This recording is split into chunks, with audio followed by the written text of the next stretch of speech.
सो पहले first will see the identification of cations. Remember कि cation को अगर टेस्ट कर रहे हैं तो इसका मतलब ये नहीं है कि we are provided with cation, we are provided with salt. Test आपने सॉल्ट के ऊपर ही करना है, लेकिन सॉल्ट जो भी आपको गिवन हो उसके दो हिस्से कर लें, ताकि one is use for the test for the cations और द सेकेंड वन जो है वो यूज हो जाए टेस्ट फॉर द एनाइन्स। तो सबसे पहले देखिए कैटाइन का आइडेंटिफिकेशन कैसे करते हैं। Identification of कैटाइन्स।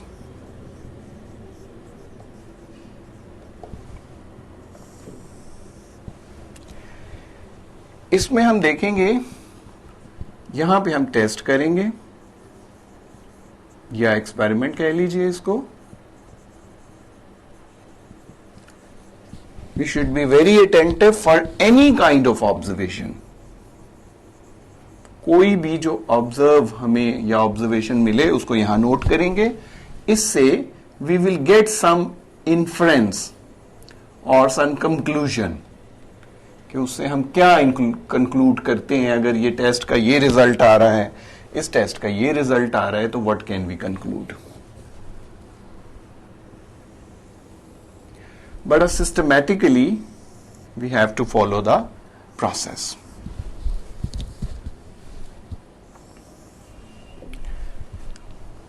सबसे पहला टेस्ट आप क्या करें, जो भी सॉल्ट आपको प्रोवाइडेड है उस सॉल्ट को एक टेस्ट ट्यूब में डाल लें। उसकी पहले जैसे मैंने कहा कि उसके दो हिस्से कर लें। Divide the amount of salt provided to you into 2 parts, so to 1 part. बल्कि जो 1 पार्ट भी आपको दिया गया है उसके भी 2-3 हिस्से कर लें, क्योंकि आपको 3-4 टेस्ट करने पड़ेंगे। सो उसका एक फर्स्ट पार्ट 1 की बजाय to first part add water. जो भी टेस्ट आपने करना है याद रखें, उसमें सबसे पहले पानी आप डाल लीजिए। थोड़ा सा आपने सॉल्ट इसमें डाला फॉर योर फर्स्ट टेस्ट, पानी डाल लीजिए। जब पानी डाल लेंगे तो ये बन जाएगा आपके पास एक aqueous solution of that salt. Aqueous solution of salt. This is the first test. करना क्या आपने, आई रिपीट, फिर मैं आपको बता रहा हूं कि एक सॉल्ट जो मिला आपको, यहां देखिए, उसके पहले तो 2 हिस्से कर लीजिए। 1 फॉर कैटाइन्स के टेस्ट के लिए and the other for anions के टेस्ट के लिए। अच्छा, now we are interested in this one. इसके भी 4-5 हिस्से कर लीजिए और टू फर्स्ट पार्ट ये काम करिए जो मैं यहां पे आपको बता रहा हूं। लाइक टेस्ट ट्यूब में आपने सॉल्ट डाल दिया, सबसे पहले उसमें एक्वस थोड़ा सा पानी डाल दीजिए ताकि वो सॉल्ट जो है वो डिसॉल्व हो जाए। थोड़ा सा उसको हिला लीजिए एंड नाउ ऑब्जर्व, कुछ चीज ऑब्जर्व करिए। अब 2 तरह की ऑब्जर्वेशन जो है वो पॉसिबल हैं by this test. One is it will make a coloured solution,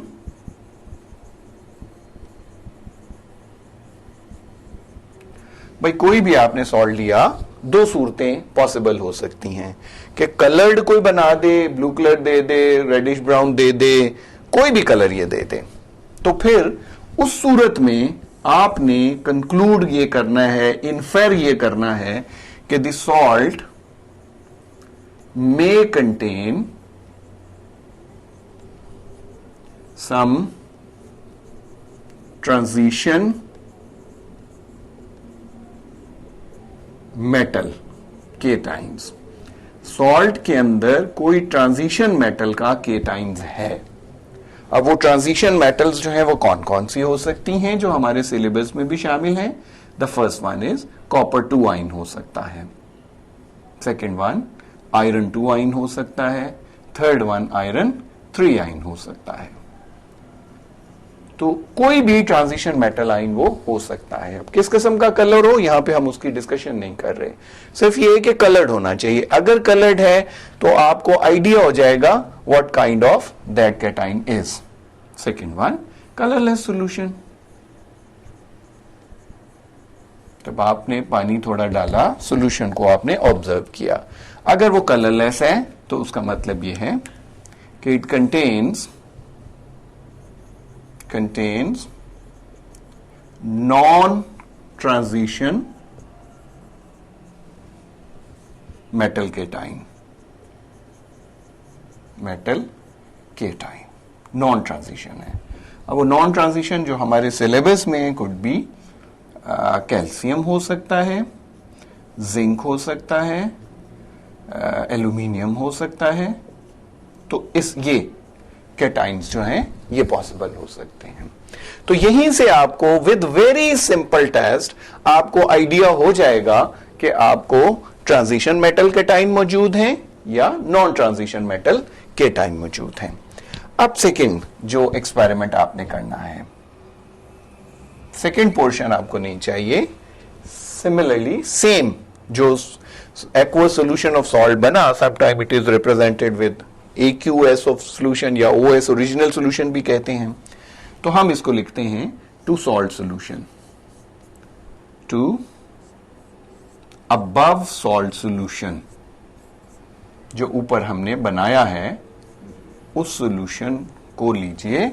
अब आपने क्या करना है, प्लस इसमें ऐड कर दीजिए 2 to 3 drops of dilute sodium hydroxide solution. ये आप डाल दीजिए इसी में। जैसे टेक दिस, ये आपके पास वो सॉल्यूशन पड़ा हुआ है वाटर का जो कलरलेस है या कलर्ड है। कलर्ड है तो हमें आइडिया हो गया कि ट्रांजिशन होगा, कलरलेस है तो आइडिया हो गया कि नॉन ट्रांजिशन है। इसी के अंदर आप डाल दीजिए 2 to 3 drops of sodium hydroxide solution, NaOH solution. आपको अगर आइडिया नहीं है 2 to 3 ड्रॉप्स क्या है तो इतने डाल दीजिए कि वो जो सॉल्यूशन जो था वो डिसॉल्व हो जाए, उसके अंदर अच्छी तरह से मिक्स हो जाए रादर। नाउ ऑब्जर्व करिए। अब इसकी ऑब्जर्वेशंस जो हैं वो एक से ज्यादा हो सकती हैं। Number 1, white precipitates observed. मैं पहले को पूरा लफ्ज लिखता हूं, लेकिन अगर प्रेसिपिटेट्स की जगह मैं PPT लिख दूं तो it means precipitates. So white precipitates जो है वो ऑब्जर्व हो सकते हैं। अगर व्हाइट प्रेसिपिटेट्स आ जाते हैं आपके इस टेस्ट से तो आप ये कहिए कि जिंक, एल्यूमिनियम Al3+ और कैल्शियम में बी प्रेजेंट। ये आपका इन्फ्रेंस होगा। एक आपको आइडिया एक्वा सॉल्यूशन बनाने से हो गया कि भाई वो कलरलेस सॉल्यूशन था, सोडियम हाइड्रोक्साइड डाला तो उसने व्हाइट प्रेसिपिटेट बना दिए। If white precipitates have been form तो उससे आपको आइडिया हो गया कि it may be zinc +2, aluminium 3+ और calcium 2+। Second possibility, may be it will form blue precipitates। बड़ा इजीली आप डिस्टिंग्विश कर सकते हैं कि व्हाइट प्रेसिपिटेट और ब्लू प्रेसिपिटेट्स। तो अगर ब्लू प्रेसिपिटेट्स आ जाएं तो आप कहें कि कॉपर में बी प्रेजेंट, कॉपर 2+ आइन जो है वो मौजूद हो सकता है। Third possibility, dirty green precipitates आ जाएं।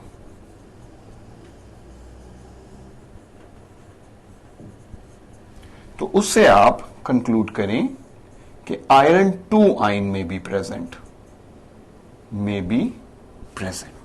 ये हो सकता है। अगर डर्टी ग्रीन नहीं आए तो they will be reddish brown precipitates,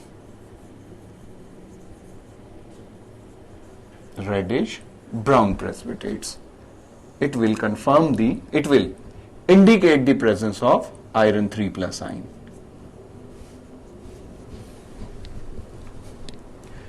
now 4 observation हैं कि व्हाइट प्रेसिपिटेट्स आ जाएं या ब्लू आ जाएं या डर्टी ग्रीन आ जाएं या रेडिश आ जाएं। आइडिया आपको पहले टेस्ट से हो चुका होता है कि अगर नॉन ट्रांजिशन है तो definitely you are not looking for these kinds of colour. क्योंकि ये सारे colour transition metals ion cations दे रहे हैं, तो आप इसमें इंटरेस्टेड नहीं है, तो definitely you will be looking for कि व्हाइट प्रेसिपिटेट्स एक्सपेक्टेड हैं कि हो सकते हैं।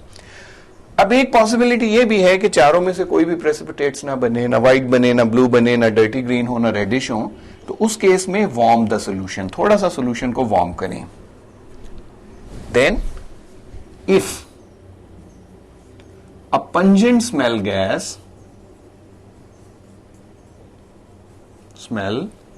गैस इवॉल्व्ड ऑन वार्मिंग, आपने 2 to 3 drops डाले, nothing observe, no precipitates are form, ना व्हाइट, ना ब्लू, ना डर्टी ग्रीन, ना रेडिश ब्राउन, तो फिर आप कि ये करें कि उस सॉल्यूशन को थोड़ा सा वार्म करें, बहुत हीट नहीं करना, थोड़ा सा वार्म करें, थोड़ा सा वार्म करेंगे और उसको स्मेल करें। अगर उसमें से पंजेंट स्मेल गैस निकली है तो फिर आप इन्फर करें कि it may contain ammonium ion.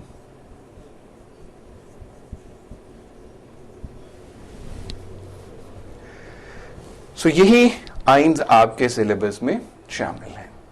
Once you are able to indicate these ions, कि अब आपको पता चल गया कि व्हाइट प्रेसिपिटेट्स थे तो जिंक, एल्यूमिनियम या कैल्शियम होएगा, ब्लू है तो ये होगा, ये है तो ये होगा, और ये है तो अमोनियम आयन होगा। और अगर इनमें से कोई भी टेस्ट नहीं आ रहा तो फिर इसका मतलब है कि सम अदर कैटाइंस हैं, but those cations are not included in our syllabus. अब नेक्स्ट व्हाट टू डू, अब नेक्स्ट क्या करेंगे? नेक्स्ट आपने ये करना है कि these are the indicative test, जिन्होंने बता दिया, इंडिकेट कर दिया कि ये चीजें मौजूद हो सकती हैं। अब आपने फाइनली सिर्फ उनको कंफर्म करना है। अब वो कंफर्मेशन जो है वो 2 तरीकों से आप कर सकते हैं। How they are confirmed. जी, अब ये बात है नेक्स्ट कि अगर ये आइंस इंडिकेट हो गए हैं तो हाउ दे आर कंफर्म्ड, किस तरह से ये कंफर्म हो रहे हैं। अच्छा, we start with white precipitates. Continue करिए कि आपके पास व्हाइट प्रेसिपिटेट्स आ चुके हैं। You have white precipitates. अब 5 ऑब्जर्वेशन में से कोई एक होगी, या व्हाइट होंगे, या ब्लू होंगे, डर्टी ग्रीन होंगे, रेडिश ब्राउन होंगे, या फिर अमोनियम आयन निकला होगा। तो अगर व्हाइट प्रेसिपिटेट्स आपके पास आ गए थे with 2 to 3 drops of sodium hydroxide, तो अब आप ऐड करिए excess of sodium hydroxide solution. जो सोडियम हाइड्रोक्साइड सॉल्यूशन है उसको एक्सेस अमाउंट में ऐड कर दीजिए, plus excess of sodium hydroxide solution. 2 possibilities are there. Number 1, they remained insoluble. वो जो प्रेसिपिटेट्स व्हाइट बने थे वो सॉल्व नहीं हुए, डिसॉल्व नहीं हुए, तो उससे आप कह सकते हो कैल्शियम आयन इज कंफर्म्ड।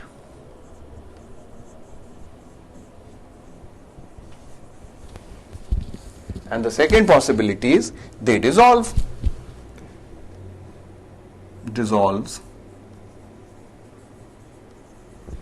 अगर वो डिसॉल्व हो जाते हैं तो देन में बी जिंक आयन और एल्यूमिनियम आयन। उनमें कैसे फर्क करना है वो मैं बाद में बताता हूं। मे बी इन दोनों में से कोई एक हो सकता है। और वो कैसे उनको फर्दर कंफर्म करना है, आई टेल यू, मैं आपको बताता हूं। अब सेकंड केस में हमारे पास था जी ब्लू प्रेसिपिटेट्स थे। उस केस में भी आप एक्सेस ऑफ सोडियम हाइड्रोक्साइड ही डालिए और देखिए ब्लू प्रेसिपिटेट्स रिमेन्ड इनसॉल्युबल, वो वैसे के वैसे ही रहे हैं।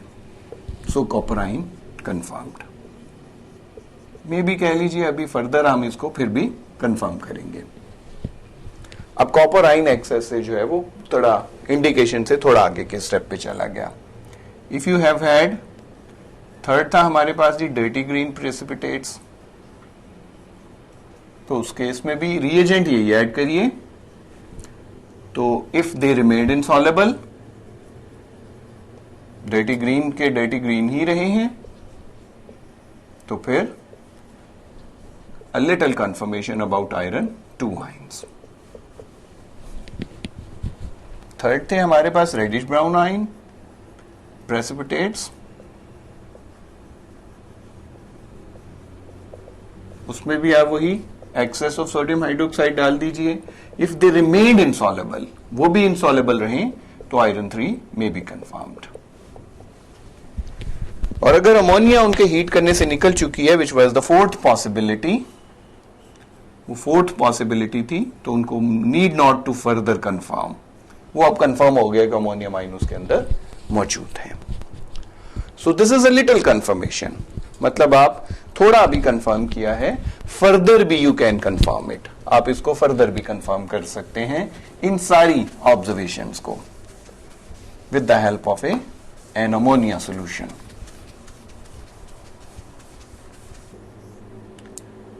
पार्ट ऑफ सॉल्ट सॉल्यूशन, उसका भी सॉल्यूशन बना लीजिए, salt solution, and add plus करिए उसमें 2 to 3 drops of ammonia solution.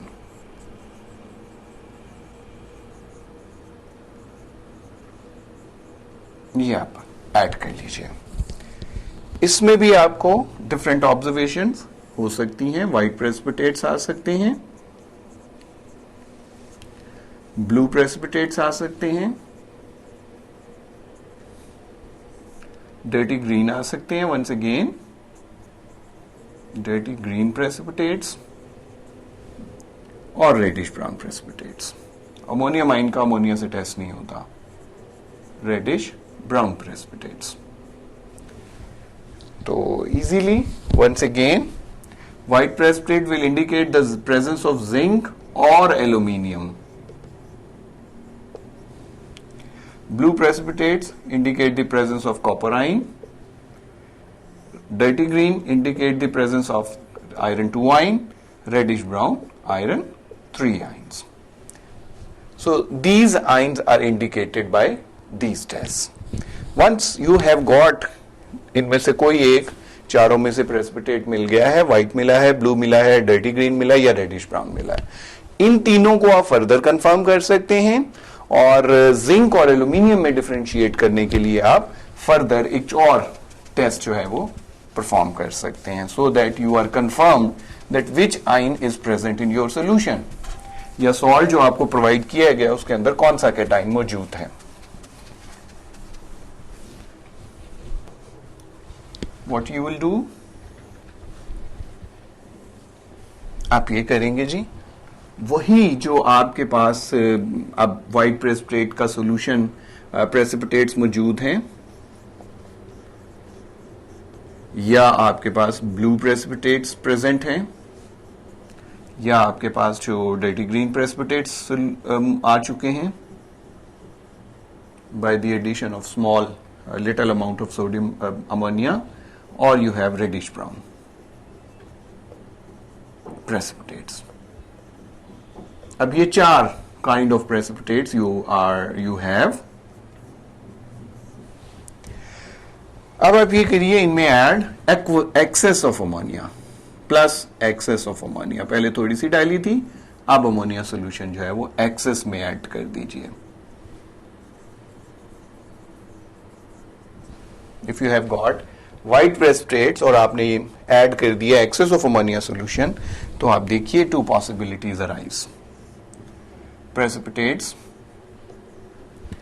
remained insoluble. If they remained insoluble, so aluminium ions are confirmed. Confirmed हो जाएंगे ये. तो ये 4th टेस्ट करके जाके आप एल्यूमिनियम और जिंक में डिफरेंशिएट कर पाए. And if precipitates dissolve,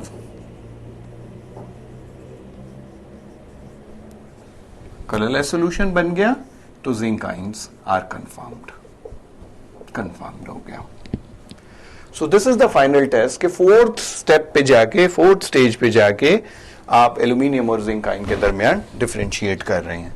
blue precipitates बने हुए थे, आपने सिमिलरली ऐड कर दिया जी एक्सेस ऑफ अमोनिया सॉल्यूशन. वही यू फर्ज कीजिए पिछले टेस्ट में आपके पास ब्लू प्रेसिपिटेट्स थे, आप उसमें एक्सेस ऑफ अमोनिया सॉल्यूशन डाल दीजिए, तो क्या होगा, blue precipitates dissolve if they dissolve and form, और बनाते हैं intense blue colour solution, intense blue colour solution. तो फिर आप कहिए copper ions are confirmed, copper ion confirm हो जाएगा। और इफ यू हैव हैड डेटी ग्रीन प्रेसिपिटेट्स तो फिर उसमें एक्सेस ऑफ अमोनिया डाल दीजिए, प्रेसिपिटेट्स रिमेन्ड इनसॉल्युबल, वो वैसे के वैसे ही रहें, तो फिर आयरन 2 आइंस आर कंफर्म्ड।